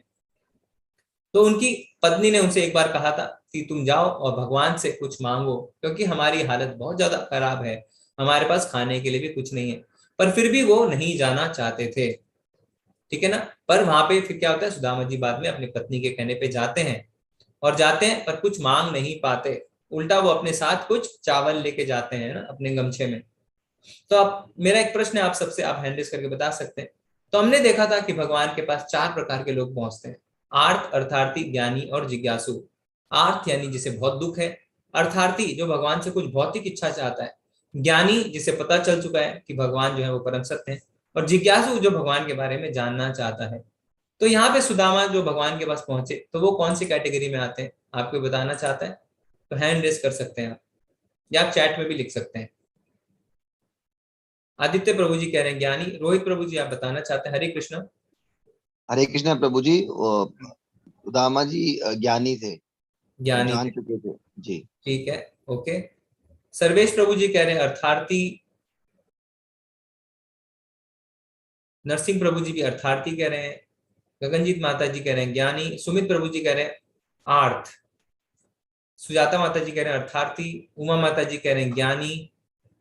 गौतम प्रभु जी कह रहे हैं ज्ञानी। केशव प्रभु जी और जय श्री कृष्ण प्रभु जी कह रहे हैं ज्ञानी। सतीश प्रभु जी, अनुज प्रभु जी भी ज्ञानी कह रहे हैं। सर्वेश प्रभु जी कह रहे हैं अपनी पत्नी के कहने पे गए। कशिश माता जी कह रहे हैं आर्थ। स्नेहा माता जी, मुकेश प्रभु जी ज्ञानी कह रहे हैं। अजीत प्रभु जी भी ज्ञानी कह रहे हैं। वंदना माता जी कह रहे हैं आर्थ। रीना माता जी कह रहे हैं ज्ञानी। ऐश्वर्या माता जी कह रहे हैं आर्थ। विनोद प्रभु जी कह रहे हैं आर्थ। सर्वेश प्रभु जी कह रहे हैं ज्ञानी। सुधीर प्रभु जी भी ज्ञानी कह रहे हैं। नीलम माता जी भी ज्ञानी। सुमित प्रभु जी कह रहे हैं आर्थ। कौस्तभ प्रभु जी कह रहे हैं जानते थे, ठीक है। जानी की माता जी कह रहे हैं ज्ञानी। पद्मा माता जी आप क्या कहना चाहते हैं? हरे कृष्ण। हरे कृष्ण प्रभु जी, ज्ञानी थे। ज्ञानी, ठीक है। तो आप सबने प्राय तीनों ही दिए है ना जवाब, पर हम देखते हैं वो कौन थे। आर्थ, आर्थ यानी जो बहुत ज्यादा दुखी थे। तो ठीक है, जो सुदामा जी दुखी थे, पर वो हमेशा सुख दुख में संभाव रखते थे, है ना। अगर उन्हें दुख के कारण जाना होता तो बहुत पहले ही जा सकते थे, पर वो उन्होंने अपने सुख और दुख से, वो कभी भी दुखों से विचलित नहीं हुए थे। तो वो दुखों के कारण भगवान के पास नहीं गए थे। उनकी पत्नी ने उन्हें फोर्स किया कि तुम जाओ, वो नहीं जाना चाहते थे, है ना। और अगर दुख के कारण ही जाते तो जाके तो उन्होंने कुछ मांगा भी नहीं, वो तो मांगे भी नहीं, वो बिना मांगे ही लौट आए। अर्थार्थी यानी कुछ भौतिक इच्छा चाहिए। हम देखें उन्हें कुछ भी भौतिक इच्छा नहीं थी उनकी, क्योंकि अगर भौतिक इच्छा होती तो भगवान के जाके तुरंत अपनी लिस्ट थमा देते ना। जैसे हम मंदिर में घुसते तो बाद में पहले ही हम लिस्ट तैयार कर लेते हैं कि हमें भगवान से क्या मांगना है, पर ऐसा नहीं था उनके साथ। वो भगवान से मिलते भी हैं, भगवान उनका स्वागत भी करते हैं, पर वो बिना मांगे आ जाते हैं। यहाँ तक कि जो उनके पास कुछ चावल के दाने होते हैं वो भगवान को अर्पित करके आते हैं। तो ना ही वो अर्थार्थी थे, वो ज्ञानी थे, क्योंकि वो जानते थे कि भगवान परम सत्य है और हमें भगवान से कभी भी कुछ नहीं मांगना चाहिए। पर भगवान जो है बहुत दयालु होते हैं, क्योंकि सुदामा पूरी तरीके से शुद्ध हो चुके थे। तो जब वो लौट के आते हैं तो बिना मांगे भगवान उन्हें सब कुछ दे देते हैं। और ऐसा ही नहीं कि उन्हें महल और उन्हें धन देते हैं, उनके मोहल्ले में, है ना, जहाँ वो रहते हैं उसमें सारे परिवारों को जो है ऐश्वर्य दिया जाता है, उनको अच्छा घर दिया जाता है, उनको अनाज दिया जाता है और बहुत ही सुंदर सुंदर वस्त्र और गहने भी दिए जाते हैं। तो उनके परिवार के साथ साथ सारे परिवारों का कल्याण होता है। तो भगवान किस चीज का इंतजार करते हैं? भगवान हमारे शुद्ध होने का इंतजार करते हैं। तो जब जो है सुदामा शुद्ध हो गए तो उन्हें सब कुछ मिला, क्योंकि अब वो उस चीज का भोग नहीं करेंगे, पर जब तक हम शुद्ध नहीं होते हैं तो हो सकता है हम उसके भोग में लिप्त हो जाएं। ठीक है, तो ऐसे भक्त जो होते हैं वो भगवान को बहुत ज्यादा प्रिय होते हैं। तो भगवान हम देखते हैं कि सुदामा का है ना, इतने गरीब ब्राह्मण थे, पर जब वो आते हैं तो नंगे पैर भगवान उनके लिए दौड़ के उन्हें बाहर महल से लेने जाते हैं, उन्हें अपने राज सिंहासन पर बिठाते हैं, है ना, और उनके पैर भी धोते हैं। तो इस तरीके से भगवान अपने भक्तों के भक्त बन जाते हैं। जिससे किसी को कष्ट नहीं पहुंचता तथा जो अन्य किसी के द्वारा विचलित नहीं किया जाता, जो सुख दुख में भय तथा चिंता में संभाव रहता है, वह मुझे अत्यंत प्रिय है। तो यहाँ पे आप देख सकते हैं कि चित्र में कि एक बार शिव जी जो है वो ऋषियों के साथ चर्चा करते रहते हैं। बड़े बड़े देवता भी वहां पे रहते हैं ना, ब्रह्मा जी, नारद जी सब रहते हैं और आध्यात्मिक चर्चा करते हैं। और माता पार्वती उनके बगल में बैठी रहती हैं, पर शिव जी का ध्यान जो है वो पूरी तरीके से भगवान की कथा में रहता है। तो उतने में क्या होता है, उतने में एक गंधर्व आता है। आप यहाँ पे देख सकते हैं आसमान में एक तरीके का एक यान आ रहा है ना, और उसमें कौन रहता है? चित्रकेतु। तो चित्रकेतु देखता है कि शिव जी अपनी पत्नी के बगल में बैठ के भगवान के बारे में ज्ञान दे रहे हैं, तो वो उनका उपहास उड़ाता है कि ये किस तरीके की चर्चा है। पर शिव जी जो है वो क्या है, वो स्थित प्रज्ञ है, वो ज्ञानी है, वो भगवान के बहुत बड़े भक्त हैं, वैष्णव है, परम वैष्णव। उन्हें इस बात का कोई भी फर्क नहीं पड़ता, है ना, वो विचलित नहीं होते हैं, सुख दुख में भय चिंता में संभाव रखते हैं। पर माता जो है वो उन्हें क्रोध आ जाता है, वो उसे श्राप दे देती हैं और अगले जन्म में चित्रकूट जो है वो राक्षस बन जाता है। तो हमें क्या पता चलता है कि भगवान के भक्त जो है वो संभाव रहते हैं और उन्हें बिल्कुल भी कोई फर्क नहीं पड़ता, उन्हें सिर्फ और सिर्फ भगवान की कथा में ही आनंद आता है। मेरे ऐसे भक्त जो सामान्य कार्यकलापों पर आश्रित नहीं है, जो शुद्ध हैं, दक्ष हैं, चिंता रहित हैं, समस्त कष्टों से रहित हैं और किसी फल के लिए प्रयत्नशील नहीं रहते, मुझे अतिशय प्रिय हैं। तो हमने यहाँ पे देखा भी था नामाचार्य हरिदास ठाकुर जो दिन में 192 माला करते थे, हमेशा भगवान के बारे में चिंतन करते थे। और इनकी कथा जो हमने पहले सुनी थी कि किस तरीके से एक वैश्या को भेजा जाता है पर वो उसे भी भक्त बना के छोड़ते हैं। जो ना कभी हर्षित होता है, ना शोक करता है, ना पछताता है, ना इच्छा करता है तथा शुभ और अशुभ दोनों प्रकार की वस्तुओं को परित्याग कर देता है, ऐसा भक्त मुझे अत्यंत प्रिय है। तो ऐसा नहीं है, हर्षित का मतलब बहुत सुख में भगवान को भूल जाना, है ना। जब हमारे जीवन में बहुत ज्यादा सुख होता है तो हम भगवान को भूल जाते हैं। हम कोई पार्टी रखते हैं, हम सबको बुलाते हैं, पर हम भगवान को ही बुलाना भूल जाते हैं, जबकि भगवान के कारण ही हमें सब कुछ मिला है। और शोक में क्या होता है, दुख में भी भगवान भक्त की लोग जो है वो भगवान की भक्ति छोड़ देते हैं। पर हमें समझना चाहिए कि भगवान की योजना है और हमें भक्ति बिल्कुल नहीं छोड़नी चाहिए। और ऐसे लोग कभी पछताते नहीं है। क्यों? क्योंकि उनकी भौतिक इच्छा नहीं रहती। जब लोगों की भौतिक इच्छा रहती है तो वो पछताते हैं। तो हमें यहाँ पे प्रहलाद महाराज का उदाहरण से प्रेरणा लेनी चाहिए। उनके खुद के पिता हिरण्यकशिपु है ना, उन्होंने स्वर्ग को भी जीत लिया था, पर फिर भी क्या था, जो प्रहलाद महाराज थे वो बिल्कुल भी अपने पिता के जो ऐशो आराम, उनके बाद जो संपत्ति थी उससे बिल्कुल भी आकर्षित नहीं हुए थे। उन्हें सिर्फ भगवान की भक्ति चाहिए थी। तो कई लोग कहते हैं हमारे घर वाले हमें भक्ति नहीं करने देते, हमारे पड़ोसी ठीक नहीं है। तो हमें क्या करना चाहिए, हमें शास्त्रों में जो उदाहरण बताए गए हैं उनसे प्रेरणा लेनी चाहिए, जैसे प्रहलाद महाराज है ना। कम से कम ऐसा तो नहीं है कि हमारे खुद के पिता ऐसे हैं जो हमें मारने की कोशिश कर रहे हैं। विभीषण का भी उदाहरण आता है ना, जो असुरों के बीच में रह के उन्होंने भक्ति प्रारंभ की। तो हमें कभी भी जो है अपने वातावरण से प्रभावित नहीं होना चाहिए और हमेशा भक्ति में लगे रहना चाहिए। जो मित्रों तथा शत्रुओं के लिए समान है, जो मान तथा अपमान, शीत तथा गर्मी, सुख दुख, यश तथा अपयश में संभाव रखता है, जो दूषित संगति में सदैव मुक्त रहता है, जो सदैव मौन और किसी भी वस्तु से संतुष्ट रहता है, जो किसी प्रकार के घर बार की परवाह नहीं करता, जो ज्ञान में दृढ़ है और जो भक्ति में संलग्न है, ऐसा पुरुष मुझे अत्यंत प्रिय है। तो भगवान कहते हैं सदैव मौन, यानी इसका अर्थ यह है कि वो सांसारिक विषयों के बारे में ज्यादा चर्चा नहीं करता। और घर बार को छोड़ने का अर्थ यह है कि वो उनसे ज्यादा आसक्ति नहीं रखता, है ना। तो और वो मित्रों के साथ भी शत्रुओं के साथ जैसा व्यवहार करता है, मित्रों के साथ और शत्रुओं के साथ बराबर व्यवहार करता है। तो जैसे हम यहाँ पे हमने देखा था अमरीश महाराज की कथा कि किस तरीके से उन्हें जो है दुर्वासा मुनि मारने की कोशिश करते हैं, पर सुदर्शन आके उन्हें बचाता है। तो हमें यहाँ पे ये भी पता चलता है कि किस तरीके से जो भक्त होते हैं वो मान अपमान से ज्यादा प्रभावित नहीं होते। ठीक है, तो ये जो हमारा श्लोक है इस अध्याय का आखिरी श्लोक है और ये श्लोक ऑफ द डे भी है, आप इसे नोट कर लीजिए। ये तु धर्ममृतम इदं यथोक्तम परुपासते श्रद्धा धान मत्परमा भक्तास्ते अतीव में प्रिया। जो इस भक्ति के अमर पथ का अनुसरण करते हैं और जो मुझे ही अपने चरम लक्ष्य बनाकर श्रद्धा सहित पूर्ण रूपेण संलग्न रहते हैं, वे भक्त मुझे अत्यधिक प्रिय हैं। तो यहाँ पे बिल्वा मंगल ठाकुर की कथा आती है। तो ये बहुत लंबी कहानी है। तो इसमें क्या होता है, बिल्वा मंगल ठाकुर जो है वो बहुत ज्यादा आसक्त होते हैं ना किस चीज के पीछे, वो बहुत ज्यादा आकर्षित होते हैं कि मैं किस तरीके से है ना अपने आप को भौतिक सुख प्रदान कर सकूं। तो उन्हें अंत में एहसास होता है कि ये मेरी आंखें जो हैं वो ही जो है मेरा दुश्मन बने बैठी हैं, तो वो अपनी आंखों को ही फोड़ लेते हैं।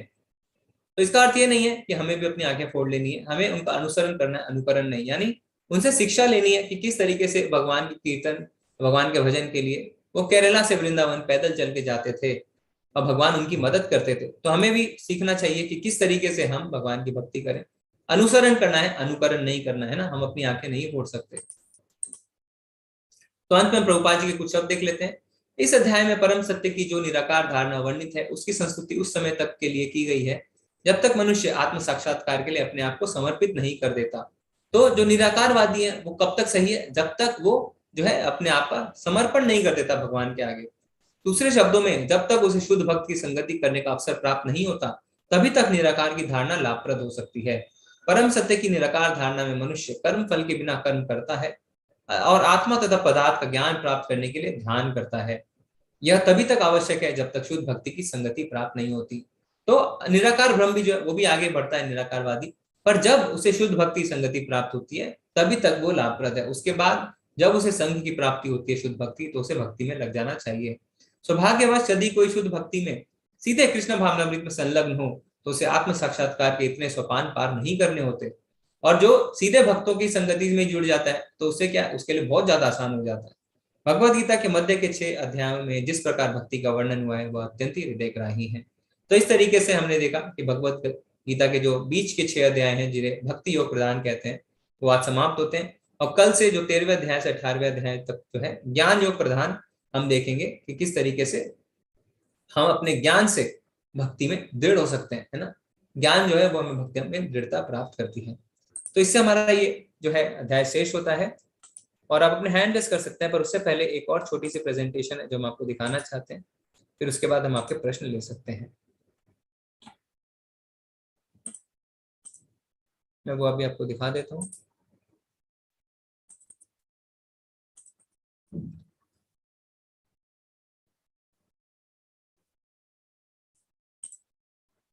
जी, तो आप देख सकते हैं अपने स्क्रीन पे, ये अभी जो मंदिर है मंगलुरु में, वहां पे अर्च विग्रह है श्री श्री राधा गोविंद, है ना। अभी क्या है, अभी आपको बताना चाहते हैं कि जगन्नाथपुरी की यात्रा हो रही है जो 11 से 13 अक्टूबर के बीच में है। तो कम से कम 300-350 भक्त यहाँ पे पहुंचेंगे और बहुत ही सुंदर जो मंदिर की तरफ से जब भी यात्रा का अरेंजमेंट होता है तो बहुत ही सुंदर अरेंजमेंट होता है, क्योंकि हम ऐसा नहीं कि सिर्फ इसे घूमने की तरह इसे किया जाता है। जहां भी जाते हैं, जिस भी मंदिर में भगवान के दर्शन मिलते हैं, उसमें जो बहुत ही सीनियर भक्त होते हैं उनसे बैठ के उनके बारे में और जो है उनके बारे में बताया जाता है। क्योंकि तीर्थ स्थान का अर्थ ये नहीं है कि हम सिर्फ दर्शन करें और लौट आएं। तीर्थ स्थान में हम जब जाते हैं तो उस तीर्थ स्थान की महिमा, उससे जुड़ी कथाएं हमें जरूर सुननी चाहिए। तो जब हम मंदिर की तरफ से यात्राओं पे जाते हैं तो हमें ये सौभाग्य प्राप्त होता है, क्योंकि जितने भी बड़े बड़े जो सीनियर डिवोटीज हैं उनको या तो प्रभु जी बुलाते हैं या वहां पे जो हैं उन्हें बुलाते हैं और उनके साथ कीर्तन कथा आदि का निर्माण वो भी होता है, आयोजन भी किया जाता है। ठीक है, और ये बहुत ही सुंदर तरीके से मंदिर से ऑर्गेनाइज होता है। आपको स्टेशन या एयरपोर्ट पिकअप से लेके जब वापस जाते हैं तो स्टेशन और एयरपोर्ट ड्रॉप तक सारी फैसिलिटीज जो है वो मंदिर की तरफ से होती है। आप देख सकते हैं एकोमोडेशन, प्रसादम, लोकल ट्रांसपोर्ट और जितनी भी जगह हम घूमते हैं सारी। और भक्तों का संग जो है वो यात्रा से अच्छा कभी भी नहीं मिल सकता है। यात्रा में भक्तों से हम सीखते हैं, भक्तों के व्यवहार से सीखते हैं, उनके आचरण से सीखते हैं, है ना। किस तरीके से वो बोलते हैं, किस तरीके से वो बातें करते हैं, किस तरीके से अगर उन पर कोई गुस्सा करता है तो वो रिएक्ट करते हैं, किस तरीके से अपनी तारीफों को वो हैंडल करते हैं। तो बहुत सारी चीजें जो है हम भक्तों के आचरण से सीख सकते हैं। तो इसमें आप देख सकते हैं ये बहुत ही एक सुंदर रिसोर्ट प्रभु जी ने बुक किया है, बीच के पास ये रिसोर्ट है। तो यहाँ पे बहुत बड़ा हॉल भी है जिसमें एक साथ कीर्तन और एक साथ प्रसादम भी लिया जा सकता है। और यहाँ पे जो सीनियर भक्त आके प्रवचन भी करेंगे और सारे हम एक साथ रह सकते हैं। तो 13,000 पर हेड की इसमें कॉस्ट है। और ये कुल मिला के 4 नाइट्स रहेगा, क्योंकि 11 से 13 आप 10 तारीख को पहुंचेंगे और 14 को वहां से निकल सकते हैं। किसी को अगर पहले आना है तो वो पहले भी आ सकते हैं, बाद तक भी रुक सकते हैं। तो अगर आप इंटरेस्टेड हैं तो अभी हम आपके ग्रुप में, आपने देखा होगा ऑलरेडी इस यात्रा के बारे में जानकारी आई होगी, नहीं आई है तो अभी आपको हम ये शेयर करेंगे। आप इसमें से जो है, अगर आपकी कोई क्वेरी है तो आप मंदिर में फोन करके भी पूछ सकते हैं। ठीक है, तो अभी आप देख सकते हैं यहाँ पे एक नए मंदिर का निर्माण हो रहा है, क्योंकि अभी ये जो मंदिर है ये भाड़े के घर में है। तो प्रभु जी ने, है ना, कम से कम 30 साल जो है भक्ति करी है और बच्चों को पढ़ाया है कॉलेज में जा जाके। अब धीरे धीरे उन्होंने ऑनलाइन कोर्स शुरू किया, अब वो मंदिर बनाना चाहते हैं। तो ये जमीन उन्होंने खरीदी है, आप देख सकते हैं, ये मैंगलोर में है। ये देखें, यहाँ पे पूरा मंदिर के जितने लोग हैं ये सब लैंड पे गए हैं। तो यहाँ पे प्रभु जी जो है, जिनको मैं पॉइंट आउट कर रहा हूँ, ये प्रेसिडेंट है नामनिष्ठा प्रभु। यहाँ पे जो है ये श्रीधर प्रभु है, ये वाइस प्रेसिडेंट है, और बाकी सारे जो है वो मंदिर में रहते हैं और भगवान को अपनी सेवा करते हैं। तो यहाँ पे फॉरेन डिवोटी, रशियन डिवोटी हैं, वो भी रहते हैं। तो रशिया से आए हैं, उनके घर वाले बहुत खुश हैं अगर वो भगवान की भक्ति करते हैं। तो इनको आप देख सकते हैं सवेरे सवेरे, अब ये पुजारी बन चुके हैं, वो भगवान के अर्च विग्रह की पूजा भी करते हैं। तो आप सवेरे 4:30 बजे अगर मंगल आरती में आप ज्वाइन करेंगे तो आप देख सकते हैं किस तरीके से ये रशिया के जो डिवोटी हैं प्रभु जी, ये भगवान की आरती करते हैं। तो अब नए मंदिर का निर्माण पूरी तरीके से शुरू हो चुका है। यहाँ पे आप देखिए ऑलरेडी जो है पिलर्स डल चुके हैं, स्लैब्स भी आ गए हैं। आश्रम है जिसमें कि ब्रह्मचारी और जितने भी भगवान को जो इन्होंने अपना जीवन समर्पण कर दिया वो यहाँ रहते हैं। एक टेम्पल का बेसमेंट है, बेसमेंट तैयार हो रहा है, और गेस्ट हाउस, यानी आप सब भी जा सकते हैं मंदिर में और रुक सकते हैं। आप सबके लिए गेस्ट हाउस भी बन रहा है, अभी भी गेस्ट हाउस है, आप चाहें तो अभी भी मंदिर में जाके रुक सकते हैं। तो ये मंदिर का नक्शा है, ये मेन मंदिर है, बीच में आप यहाँ पे देख सकते हैं, और यहाँ पे ऊपर की ओर जो है वो ये मंदिर का पीछे का हिस्सा है, ये मेन गेट है साइड में। इस तरीके से मंदिर देखेगा। ये पीछे जो लंबी बिल्डिंग यहाँ पे आप देख सकते हैं, ये है गेस्ट हाउस, और इसके नीचे जो गोविंदाज रेस्टोरेंट और जितने शॉप्स रहेंगे ये मुख्य मंदिर है, और मंदिर के पीछे यहाँ पे आश्रम है। ठीक है, तो मंदिर जो 1.5 एकड़ पे है, 75,000 स्क्वायर फीट कंस्ट्रक्शन, और कम से कम 15 करोड़ की लागत से मंदिर बन रहा है। और इसमें जो टेम्पल हॉल है वो 5,000 स्क्वायर फीट का है। आनंदम हॉल रहेगा, गोविंदाज रेस्टोरेंट, स्टीम किचन और गौशाला। यहाँ पे गेस्ट रूम्स भी रहेंगे, जिससे कि हम जाके वहाँ पे रुक सकते हैं, है ना, वहाँ पे भगवत गीता की क्लासें कर सकते हैं, भागवतम की क्लास कर सकते हैं, और हम अपने मंदिर में सेवाएं भी दे सकते हैं। हफ्ते 10 दिन भी जाके हम रुक सकते हैं। ब्रह्मचारी आश्रम है, ओपन एयर ऑडिटोरियम भी है, सेमिनार हॉल भी है, और 2024 तक इसे कंप्लीट करने की प्रभु जी ने ठानी है। तो इसमें एक वीडियो का लिंक भी है, हम कोशिश करेंगे हम आपको वो भी भेज दें। अब इसके लिए आप चाहें तो कुछ सेवाएं कर सकते हैं ना, हम अपनी जीवन तो भगवान की सेवा में नहीं लगा सकते जैसा प्रभु जी ने किया। प्रभु जी IIT कानपुर से बीटेक करके उन्होंने इन्फोसिस में नौकरी भी करी, पर उसके बाद उन्होंने भगवान को अपना जीवन समर्पित कर दिया। हो सकता है अगर वो आज हमारी तरह भौतिक जीवन जीते तो हमसे बहुत ज्यादा सक्सेसफुल हो सकते थे, पर उन्होंने ऐसा नहीं किया, उन्होंने भगवान की सेवा में अपना जीवन जो है लगाया। तो हम कुछ नहीं तो कम से कम हम थोड़ा बहुत सेवा कर सकते हैं। तो इसमें बहुत तरीके की सेवाएं, 1 टाइम मंथली सेवा, ब्रिक सेवा, स्क्वायर फीट सेवा इत्यादि, आप ये सब देख सकते हैं। ये प्रेजेंटेशन जो है ये आपको शेयर की जाएगी, और जो NRI डिवोटीज हैं जो बाहर रहते हैं वो प्रभु जी को ईमेल लिख के भी अपनी सेवा प्रदान कर सकते हैं। ठीक है, तो हमें ये थोड़ा सा बताना था। एक हमारे पास वीडियो है छोटा सा, अगर आप चाहते हैं तो हम दिखा सकते हैं, अगर आप बोलेंगे। कोई चाहता है अगर हम वीडियो दिखाएं तो अपना हैंड रेस कर सकते हैं, जिसमें प्रभु जी थोड़ा अपडेट बता रहे हैं, या आप चाहते हैं कि हम उसको आपको भेज दें। पहले 10-15 मिनट का वीडियो है, हम दिखाएं, आप देखना चाहते हैं? ठीक है, तो मैं शेयर करता हूँ। काफी लोगों ने हैंड रेस किया है, तो आप 10 मिनट आपको उसके लिए रुकना पड़ेगा, तो हम उस वीडियो को दिखाते हैं अभी। ठीक है,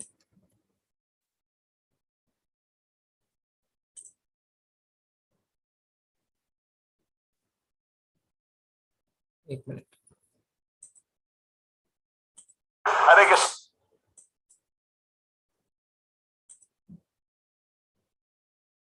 हाँ,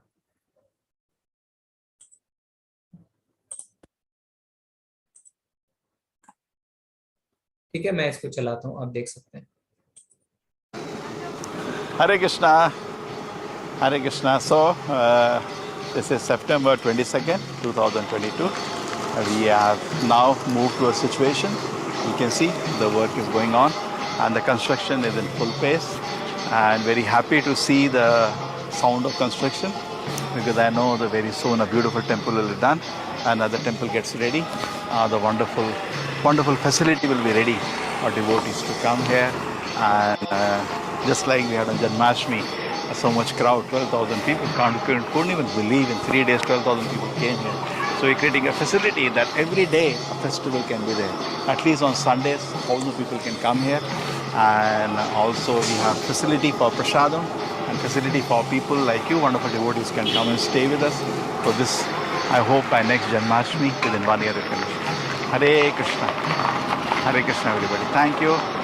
Hare Krishna. मैं एवरी संडे ऑलमोस्ट रहता है कि कोशिश यही रहती है कि जाए, तो मतलब कीर्तन बहुत अच्छा लगता है। तो मैं मतलब बेसिकली ईश्वर का नाम होता तो आपको शांति देता है उस चीज को।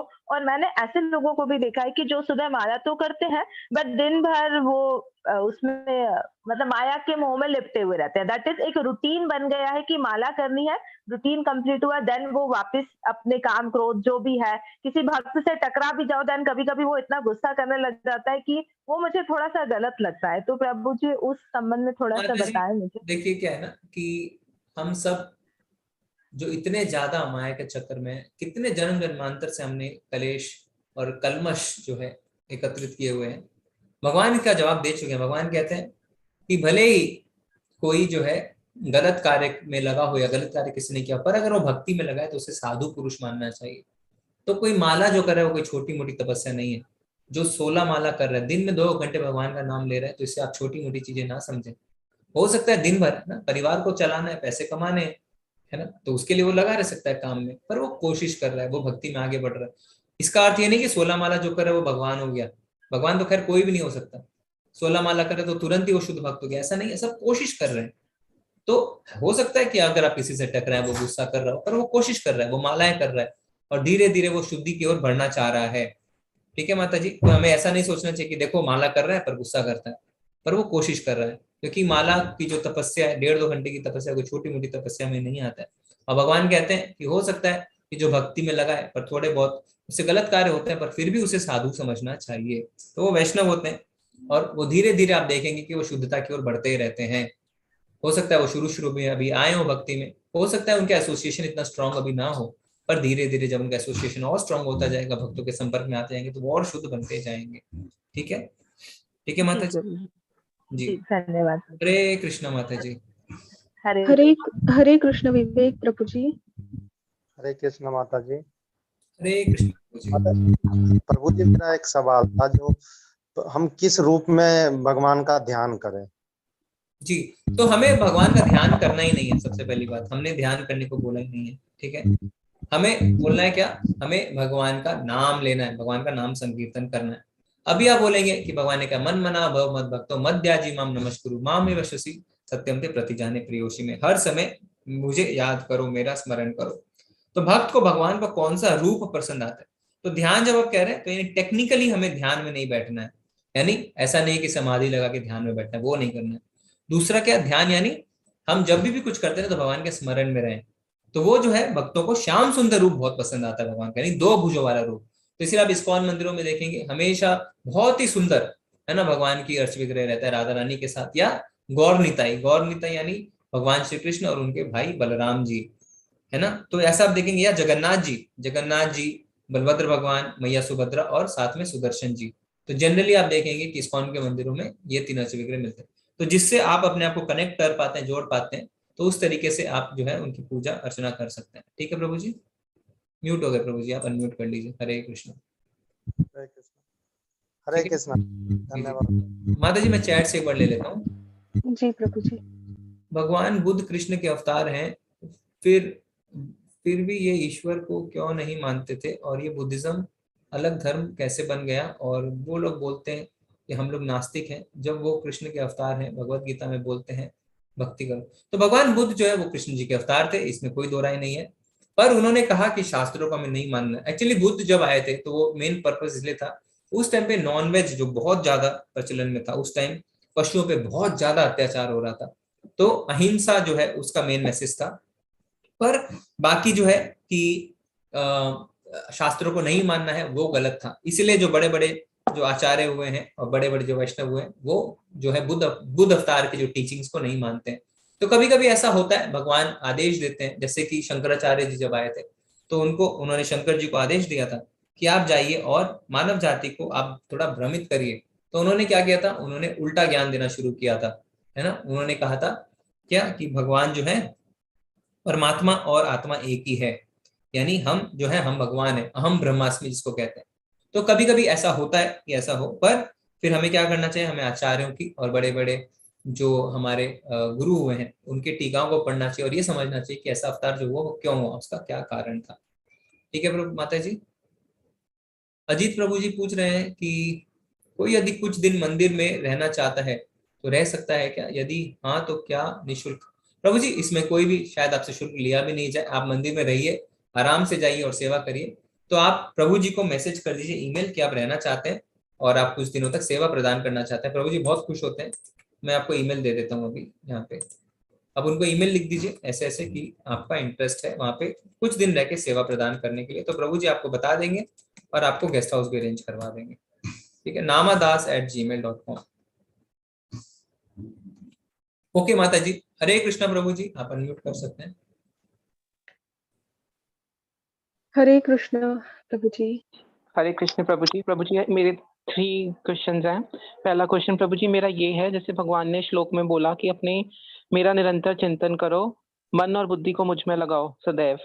पहला जो भगवान ने भक्ति का प्रोसेस बताया कि मतलब सबसे पहला जो भगवान ने प्रोसेस बताया। अब हम ठीक है, अब हम अपनी अल्प बुद्धि से भगवान की दिव्य लीलाओं को नहीं समझ सकते, तो मन से निरंतर ईश्वर का चिंतन करना है, स्मरण करना है, वो तो समझ आ गया। सदैव बुद्धि को भी भगवान में लगाओ, वो कैसे संभव है कि भगवान की लीलाओं को मैं बुद्धि को लगाओ? जी, तो इसीलिए बुद्धि को लगाने का अर्थ है ना कि जो हमारा इंटेलिजेंस है, अब इंटेलिजेंस को हम कैसे लगा सकते हैं, जब हम शास्त्रों को पढ़ते हैं तो क्या होता है, तो हम समझते हैं चीजों को अपने इंटेलिजेंस के साथ समझते हैं। नहीं तो क्या होता है, अगर हम बुद्धि को भगवान में नहीं लगाएंगे तो मन जो है वो हम पे हावी होना शुरू हो जाएगा। तो मन आपको कभी कभी कुछ कहता है कि ये चीज गलत है, ये कैसे हो सकता है, तो फिर बुद्धि आती है नहीं नहीं नहीं, ये हमने पढ़ा था भगवत गीता के इस अध्याय के श्लोक में ये लिखा हुआ है ना। कभी मन कहेगा अरे ये सब तो बेकार है, ये ऐसा होता है, फिर आपको बोलेंगे नहीं, बुद्धि फिर आएगी बीच में, नहीं भागवतम में यहाँ पे ये चीज लिखा हुआ है कि नवदा भक्ति करने से भगवान को प्राप्त कर सकते हैं। तो इंटेलिजेंस को भगवान में लगाना, यानी जिस चीजों को हम भौतिक चीजों में अपने इंटेलिजेंस को खर्च करते हैं ना, न्यूज सुनते हैं, स्पोर्ट्स देखते हैं, ये स्कोर्स याद रखते हैं, शेयर के प्राइसेस याद रखते हैं, ठीक है वो करिए, वो आपकी जीवन के लिए, पर बाकी इंटेलिजेंस को शास्त्रों को पढ़ने में लगाइए।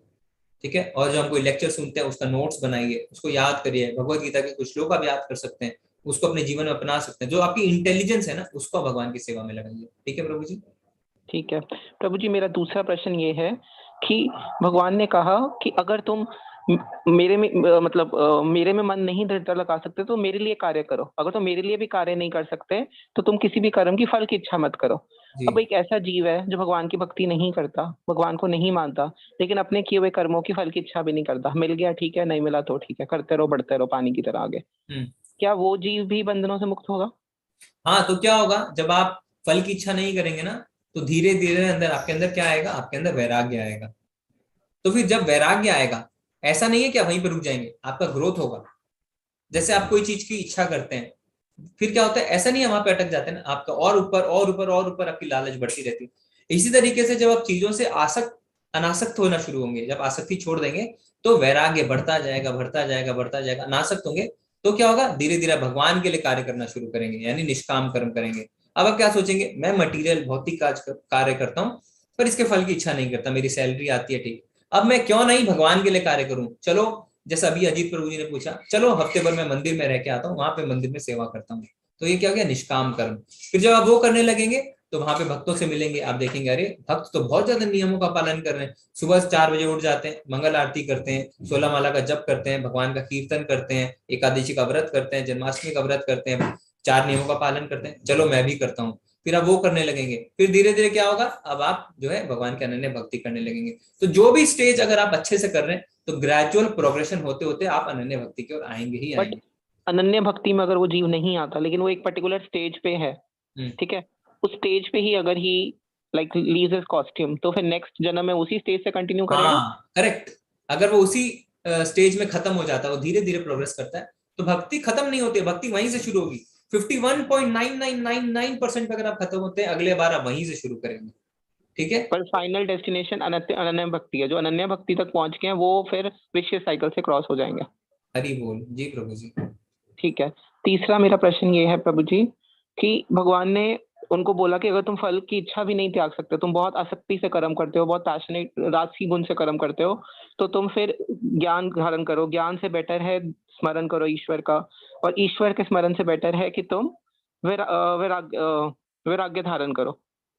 नहीं नहीं, नहीं, उन्होंने मैंने गलत बोल दिया, वैराग्य, हाँ वैराग्य ही बोला था तीसरा उन्होंने शायद। तीसरा क्या था? नहीं, उन्होंने बताया कि ज्ञान से बेहतर ध्यान है, हाँ, ध्यान से बेहतर काम के फल का त्याग है। हाँ, काम के फल का त्याग है, कर्म के फल का त्याग है। अब जब ये तीनों चीजें जैसे बेटर बताया उन्होंने, कंपैरिजन किया, ड्रॉ किया कि ज्ञान से बेटर ध्यान है, ध्यान से बेटर कर्मों के फल का त्याग है। मेरा ऐसा मानना है कि ये तीनों अगर ज्ञान आ जाएगा तो बाय प्रोडक्ट ही नहीं है बाकी दोनों चीजें, कि ज्ञान से तुम्हारा अपने आप स्मरण भी करने लग जाएगा, ईश्वर के बारे में पता चलेगा, तुम्हारा चिंतन स्मरण ध्यान अपने आप होने लग जाएगा, और ज्ञान ही से जब तुम्हें स्मरण करने लग गया तो तुम डिटैच अपने आप ही हो गए। तो बाय प्रोडक्ट नहीं है, तो कंपैरिजन क्यों ड्रॉ किया बेटर बेटर करके?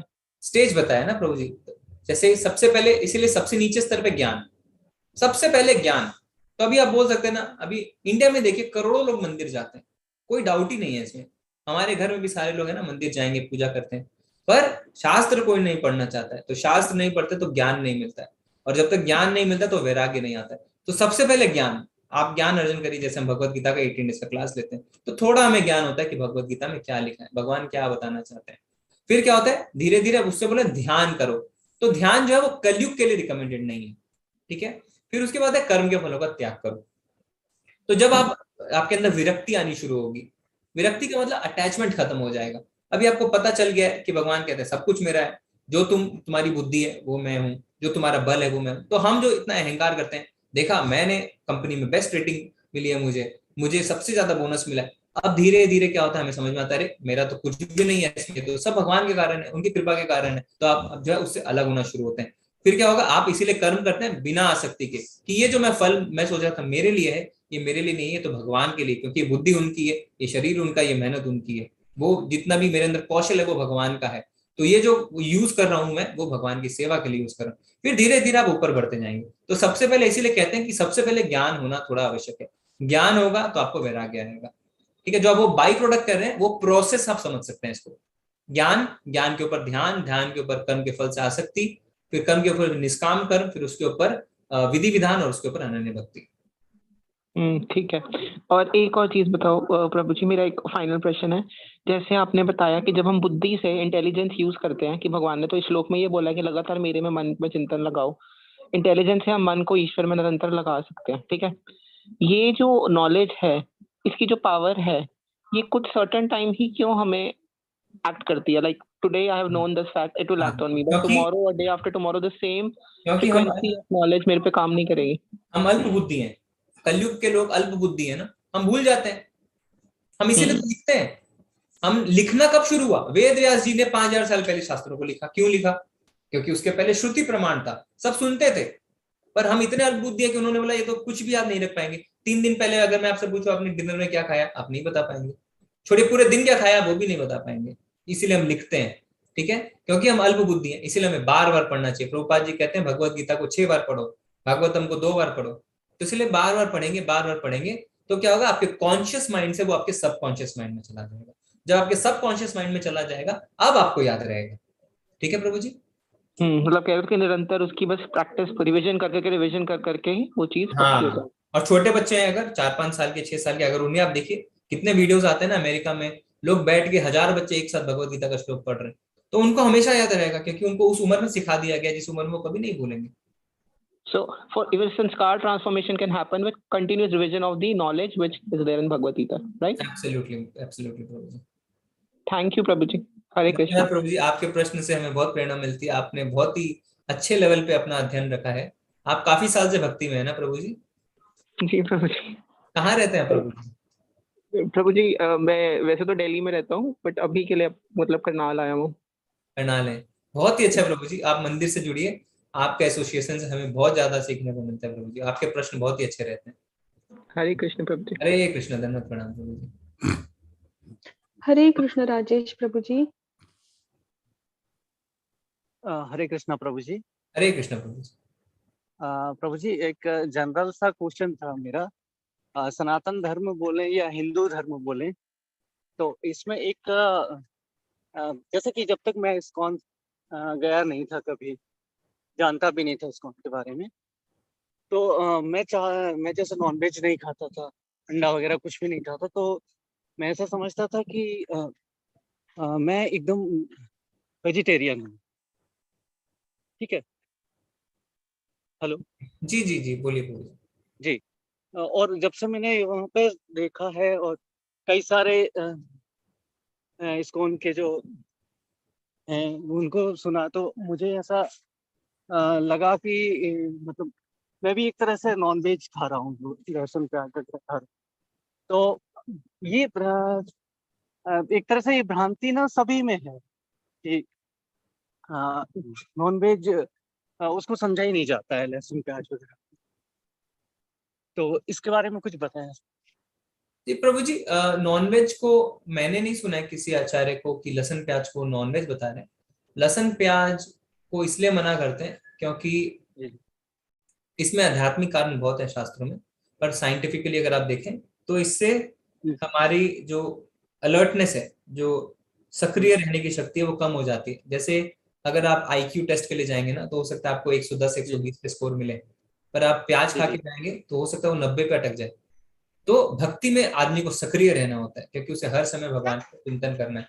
तो एक तरीके का ये नशा है, क्योंकि आप देख सकते हैं आदत पड़ जाती है लोगों को, है ना, वो प्याज के बिना खाना ही नहीं खाना चाहते हैं, प्याज खाना चाहते हैं। तो इसलिए और आध्यात्मिक बहुत रीजंस है इसमें, बहुत जगह बहुत कुछ लिखा है, और खाली हमारे सनातन धर्म में नहीं, बाहर के धर्मों में भी लिखा है। जैसे ग्रीक माइथोलॉजी में बताया गया है कि जब सैटर्न बोलते हैं ना वो शैतान को, कि जब सैटर्न भगवान से अलग हुए तो जहां उन्होंने पहला कदम रखा वहां लहसुन प्याज की उत्पत्ति हुई। कोई कहता है कि जहां उन्होंने अपना मल त्यागा वहां लहसुन प्याज की उत्पत्ति हुई। तो इस तरीके से अलग अलग माइथोलॉजी में अलग अलग चीजें बोलती हैं। कुल मिला के ये है कि लहसुन प्याज अगर आप खाते हैं तो आपको भक्ति में आगे नहीं बढ़ाएंगे, क्योंकि उससे आपकी अलर्टनेस कम होती है, आपकी सक्रियता कम हो जाती है।